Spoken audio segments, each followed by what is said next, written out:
আমাদের কারো কাছে অজানা নয় যে মৃত্যুদণ্ড দেওয়ার পরে বিচারক বা বিচারপতিরা কলমের নিব ভেঙে ফেলেন।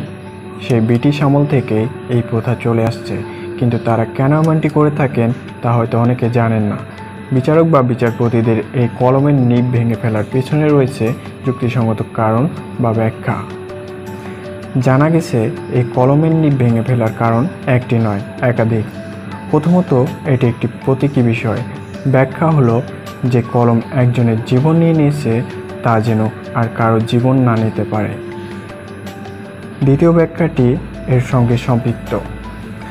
বলা হয়ে থাকে বিচারক বা বিচারপতি ওই মৃত্যুদণ্ড এবং সেটার বিষণ্ণতা থেকে নিজেকে দূরে রাখতে চান, সে কারণে পেনের নিবটি ভেঙে ফেলেন।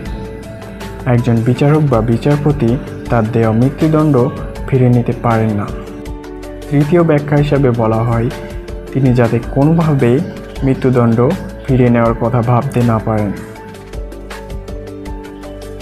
শেষ ব্যাখ্যা, সব মৃত্যুই দুঃখের, কিন্তু কখনো মৃত্যুদণ্ডের মতো চরম শাস্তির প্রয়োজন হয়ে পড়ে, তাই কলমের নিব ভেঙে ফেলা হয় এটা বোঝাতে যে মৃত্যুদণ্ড দুঃখজনক ব্যাপার।